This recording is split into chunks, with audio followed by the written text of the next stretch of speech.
faith of fans motivates a team to inspire a city to bounce back after the devastation of the worst hurricane in American history.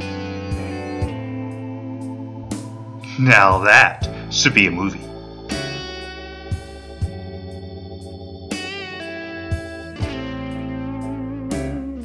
Hello, and thank you for watching today's episode of That Should Be a Movie. I'm C.W. Johnson Jr. Today's book I'd like to pitch as a movie is Saints in the Broken City. Football, Fandom, and Urban Renewal in Post-Katrina New Orleans by Casey Schreiber from McFarlane and Company.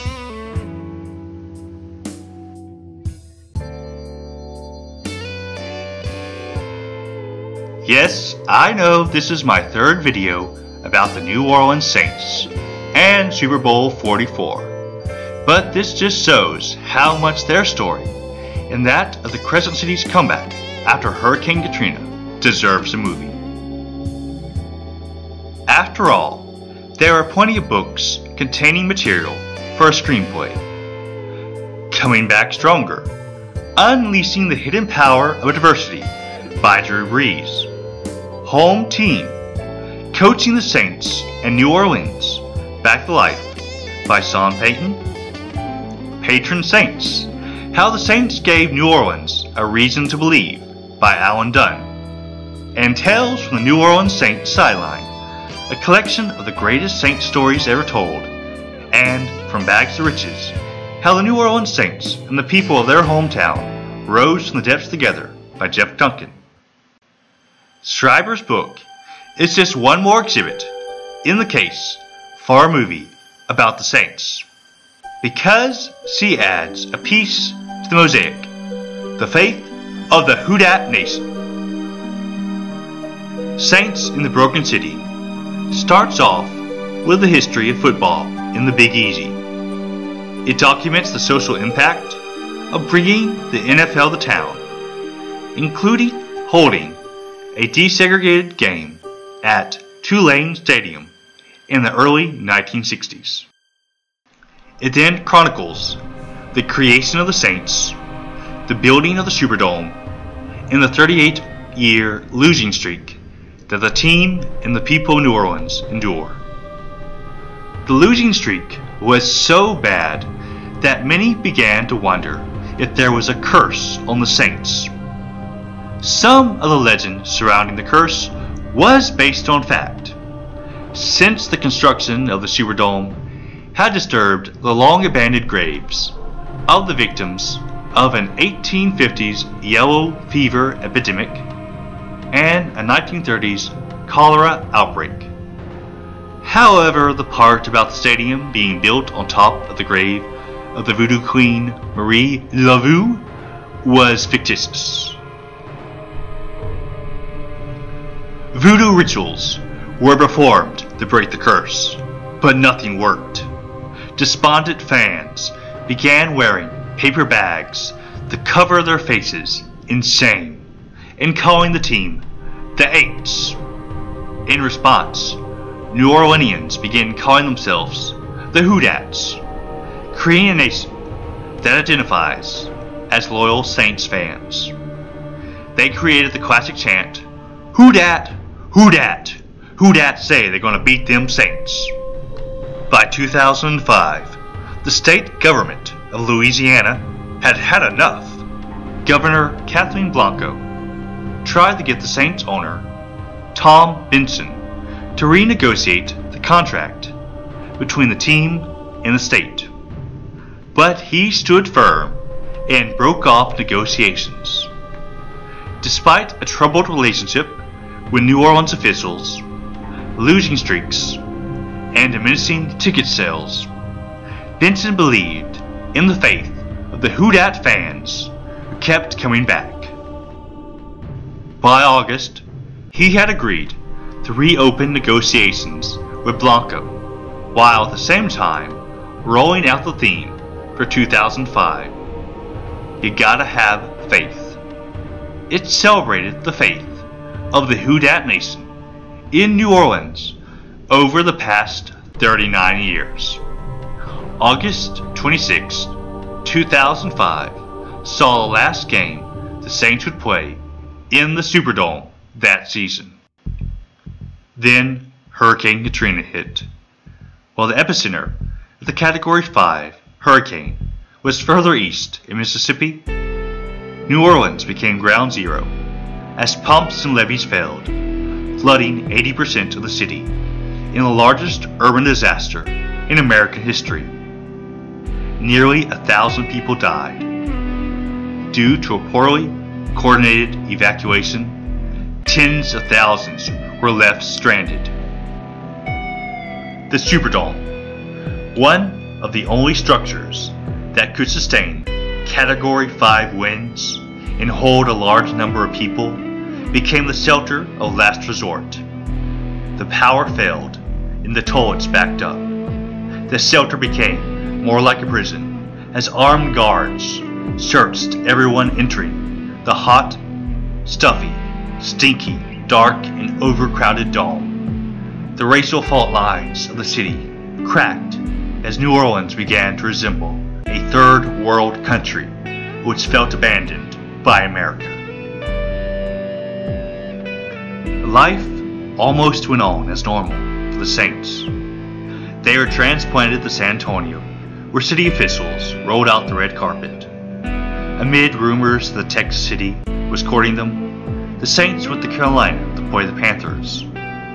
As the team entered a hotel in Charlotte, the refugees lined up to watch them enter. One of them broke out of the line and yelled to Dutch McAllister, "Dutch, Dutch, I lost everything. I don't have anything left but you." On September 11th, the team had their first regular season game. Instead of booze and the culture of "my team will destroy yours," the Saints were greeted with cheers and standing applause and the handmade signs of support and love for the people of New Orleans. Mardi Gras beads, sold during the game, raised funds for hurricane relief. The Saints won the game 23-20, boosting the morale of the Gulf Coast. The game against the Giants, New York, originally scheduled to be played in the Big Easy, was considered a home game for the Saints. During a television message to raise funds for relief, players from different teams all wore Saints jerseys. But even among this show of solidarity, the Saints were still failing to score big. Home games were played at Tiger Stadium in Baton Rouge. The Saints continued to lose, and the last game played there was in front of just 32,000 people. Rumors circulated that Benson would move the team to San Antonio. Abandoned refrigerators on the curbs of New Orleans streets were spray painted with the words "Tom Benson" inside. But amid rumors that New Orleans wasn't worth rebuilding and should be abandoned, NFL Commissioner Paul Tagliabue convinced Benson to return to the Crescent City, sealing the deal by agreeing to repair the Superdome. Governor Blanco also fast-tracked funds to help renovate the stadium. In the coming year, Benson made several changes. He hired a new coach, Sean Payton, a new quarterback, Drew Brees, and Heisman Trophy winner Reggie Bush. On September 25th, 2006, the Saints played their first game in the Superdome since Katrina. It was a moment of collective joy for the people of the Crescent City, exemplified when just 1 minute and 30 seconds into the game, Steve Gleason blocked a punt by the Atlanta Falcons player Michael Cohen. The game was a smashing victory for the Saints. This victory served as a spark to steamroll the revitalization of the city and surrounding area. If the Saints could claw and scratch their way to the top, so could New Orleans. Finally, in January 2010, the NFC Championship logo was painted on the Superdome's field. for the first time in history. The Times-Picayune wrote that the Saints will be playing for the 10-year-old boy who wears a Reggie Bush jersey in Sandlot games at Harold Playground. They will be playing for the black and gold crazed teacher at Trist Middle School in St. Bernard. They will be playing for the senior citizen who just completed rebuilding their house in the 9th Ward that Hurricane Katrina pummeled. The game between the Saints and the Vikings was a tug-of-war. The score remained close as the game went into overtime. Everyone held their breath as the Saints kicker, Garrett Hartley, sent the ball sailing between the goalposts. An ecstatic celebration swept through the city as people realized that the Saints were going to the Super Bowl and spilled out into the streets. The Buddy D dress run, in reference to a deceased sportscaster's promise to wear a dress and run in the streets if the Saints ever made it to the Super Bowl, was held. On Super Bowl Sunday, the entire city shut down and rose up in a festive mood. Bars, restaurants, porches, and living rooms were overcrowded with friends, family, and total strangers coming together to watch the game. People were dressed in every form of black and gold or Saints-themed clothing and costumes. The entire city held its breath as the clock ticked down, and then burst into a collective outpouring of love and joy as they realized that the Saints had won the Super Bowl. People poured into the streets, blocked traffic, and danced on the tops of cars. When the team returned to New Orleans, Louisiana, they were greeted with a parade larger than any Mardi Gras parade. A smaller funeral parade was also held for the disparaging term once used for the team, the Aints. The emergence of the New Orleans Saints as a leading team in the NFL served as a connection to the city that many people had lost after being removed during Hurricane Katrina. After race relations had been damaged, the Saints healed them through the miracle of the hurdles as everyone came together, despite their differences, to achieve a goal. They became a symbol of why a city many thought to be abandoned was actually a vibrant community. Standing in the Superdome for our victory celebration, Sean Payton said, "This stadium used to have holes and it used to be wet. It's not wet anymore. This is for the city of New Orleans." President Barack Obama said of the Saints during their White House visit, "This team took the hopes and dreams of a shattered city and placed them squarely on its shoulders." The Saints' Super Bowl victory is more than a Cinderella story, an underdog story, an ugly duckling story, a rag the riches story. It is a story of how a city that was down could come out on top. It is a story of how the Saints' labor of love for the Houdat Nation rebirthed a city. The rest of Schreiber's book is a thesis on the Saints' continual impact on New Orleans. On Saints game days, diverse people come together. In any section of the stadium, men, women, children, old, young, black, white, Hispanic, Creole, Asian, gay, straight, Catholic, Protestant, Jewish, Hindu, can be seen sitting together in unity, cheering on their team. During the Saints' Super Bowl victory parade, floats from Mardi Gras parades, usually reserved for just one race or class, such as the Zulu parade, came together for the first time. She describes the different dances and songs fans come up with, such as "Stand Up and Get Crunk." The energy as the crowd chants, "Who dat?" in solidarity before each game.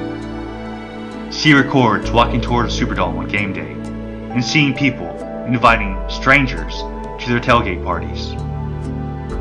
C describes the creative ways the Who Dat Nation comes up with to support their team. Women have invented purses to get past the NFL's no bag rule. Other fans create all sorts of home and handmade costumes to show their support without buying expensive official NFL jerseys and clothing. Some fans still wear paper bags, but now the whole front is cut out so their faces can be seen. Scriber also goes into the economic benefits the Saints have had on the city. Local artists have created all sorts of Saints-related crafts, from scrappy dolls, touchdown babies, and parasols, jewelry that ranges from a few dollars to a few $100s.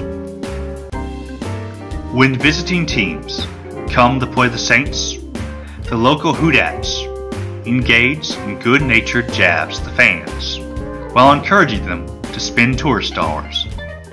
By helping the nation recover from Katrina fatigue, the Saints have boosted New Orleans' economy by restoring its image and making it a tourist destination. One fascinating example of how the Who Dat Nation helped restore the Big Easy's economy is the battle over who owned the phrase Who Dat. Just before Super Bowl 44, the NFL began sending notices to local New Orleans businesses to stop making merchandise that bore the phrase. The locals struck back in a David versus Goliath fight. Local merchants slapped Who Dat on a variety of products across the city, and the message, "Defend Who Dat," appeared in chalk on sidewalks. Louisianan politicians like David Vitter and Mary Landrieu got into the fight. To New Orleanians, Who Dat wasn't a phrase. It was a people, a community. Eventually, the corporations realized that imposing their will on local business was not worth the effort and backed down. But to the people of New Orleans, it was the triumph of grassroots fandom over corporate commodification. I believe that the story of the New Orleans Saints and the Who Dat Nation is the perfect candidate for an inspirational football movie. It has all the elements of Cinderella, underdog, rags to riches, comeback, and ugly duckling stories. More importantly, it contains the message of faith and community, healing pain and bridging gaps. Clint Eastwood, Ron Howard, Robert Zemeckis, the Erwin brothers, John Lee Hancock, or Boaz Yakin would be great behind the director's wheel. More importantly, the movie should be filmed in Louisiana and the New Orleans area, hiring locals for crew and extras to give it the real and authentic energy of the Who Dat Nation. Because it is an inspiring story that honors the faith of the people of New Orleans, I believe that Saints in the Broken City by Casey Schreiber should be a football movie filmed in Louisiana. Thank y'all all for watching. Please like and subscribe and share with all your friends, especially on Super Bowl Sunday. Then, let me know in the comment section what inspiring story from Louisiana history or football history you think should be a movie. It can even be about the Dallas Cowboys.